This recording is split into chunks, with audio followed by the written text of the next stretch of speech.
কয়েকটি বিষয়ের উপরে আলোচনা হয়েছে, আমরা আলোচনা করেছি। প্রথম হচ্ছে সংস্কারের বিষয়।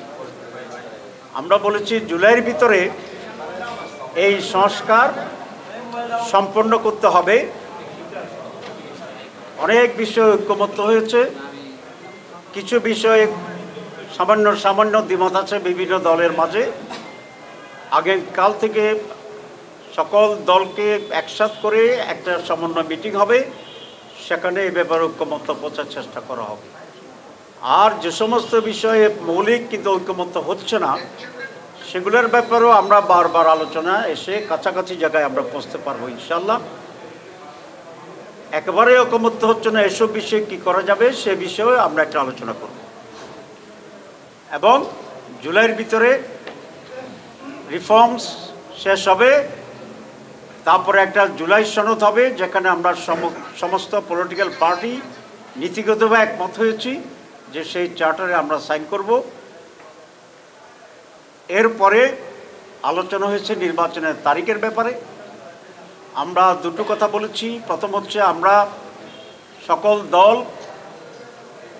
আমরা ডক্টর মোহাম্মদ ইউনূস প্রধান উপদেষ্টার প্রতি আমাদের আস্থার কথা পুনর্ব্যক্ত করেছি এবং ওনার নেতৃত্বেই একটি সফল, সুন্দর, সুষ্ঠু নির্বাচন হবে এবং নির্বাচন হোক, আমরা এটা চেয়েছি, এটা ওনাকে বলেছি। নির্বাচনের ডেটের ব্যাপারে তিনটি বক্তব্য আসছে। মাননীয় প্রধান উপদেষ্টা বলেছেন ডিসেম্বর টু জুন, কিছু পলিটিক্যাল পার্টি বলেছেন ডিসেম্বর, আর আমাদের পক্ষ থেকে আমরা বলেছি জুন এবং মে মাস আবহাওয়াগতভাবে নির্বাচন অনুষ্ঠানের জন্য উপযোগী নয়। তাহলে মে জুন বাদ দিলে ওনার যে কমিটমেন্ট আছে, কমিটমেন্টের যে টাইম লাইন, সেটা হচ্ছে ডিসেম্বর থেকে এপ্রিল। এর মাঝে একটি রোজা আছে এবং আমরা বলেছি আমরা এর ভিতরেই আপনি একটা ডেট ঘোষণা করবেন। আমরা এ ব্যাপারে খুব রিজিড হতে চাই না, আমরা ফ্লেক্সিবল এবং আপনাকে কোনো ডেট আমরা নির্দেশও দিতে চাই না, ডিক্টেটও করতে চাই না। আপনি আমাদের সেন্টিমেন্ট অবশ্যই আজকে প্রকাশ পেয়েছে, আপনি বুঝেছেন। এর মাঝে ডিসেম্বর টু এপ্রিল একটা সুইটেবল টাইমে আপনি একটা ডেট দিলেই জনমনে যে এখন কিছুটা সংখ্যা এবং অস্বস্তি আছে, আমরা বিশ্বাস করি এটা কেটে যাবে। রাজনৈতিক দলগুলো তার নির্বাচনী প্রস্তুতি এবং প্রচারণার জন্য সেদিকে মনোযোগী হবে। কোনো নতুনকরণের কোনো টেন্স সিচুয়েশন হওয়ার কোনো সম্ভাবনা থাকবে না।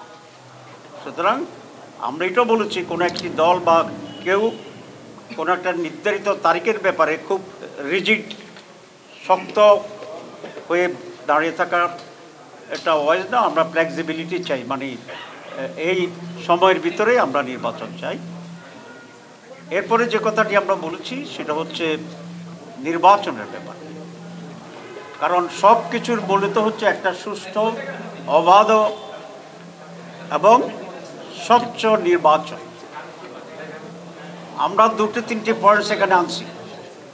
এক হচ্ছে নীতিগতভাবে আমরা সকলে একমত, ইনক্লুডিং দি গভর্নমেন্ট এবং ইলেকশন কমিশন, যে বাংলাদেশের বাইরে 11 মিলিয়ন মানে 1,10,00,000 প্রবাসী আছে যারা রিমিটেন্স দিয়ে এদেশের অর্থনীতিকে টিকে রেখেছেন।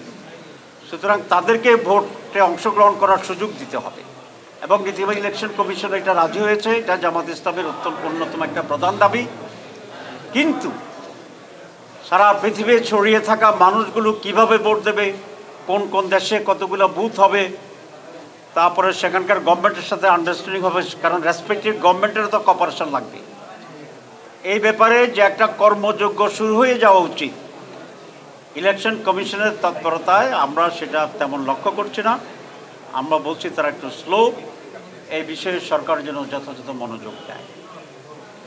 2 নম্বর নির্বাচনের জন্য একটা গুরুত্বপূর্ণ ল্যাঙ্গুয়েজ সেন্টেন্স আমরা সকলেই বলি এবং গুরুত্বপূর্ণ, সেটা হচ্ছে লেভেল প্লেইং ফিল্ড, সকলের জন্য সমতল করা। অতীতে 3টা নির্বাচন তো হয়েছে কিন্তু সমতল ছিল না, স্বচ্ছ ছিল না। তো আর একটা এরকম প্রহসনমূলক নির্বাচন আমরা চাই না। এবং নির্বাচনকে গ্রহণযোগ্য স্বচ্ছ করার জন্য যারা সংশ্লিষ্ট আছে নির্বাচনের সাথে, যেমন প্রশাসনিক লোকেরা আছে সেক্রেটারিয়েটে, ডিসি এসপি সাহেবেরা আছেন, টিওনো ওসি আছেন, পোলিং প্রিসাইডিং অফিসার আছে, ইলেকশন চিফ ইলেকশন কমিশনের অফিস আছে, ল এনফোর্সিং অথরিটিজ আছে, সমস্ত জায়গায়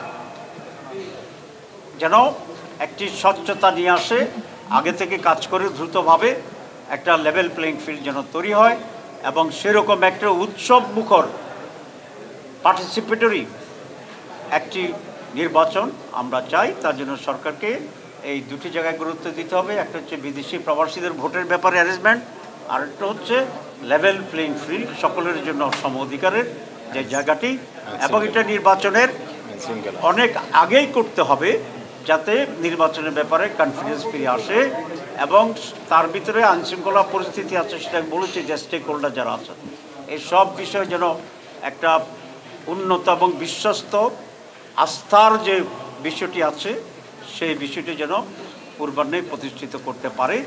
তাহলে মানুষের ভিতরে ডেট নিয়ে সংখ্যা কেটে যাবে এবং নির্বাচন যে সুষ্ঠু হবে, নির্ভয়ে সকলে আনন্দের সাথে নির্বাচন গ্রহণ করতে পারবে।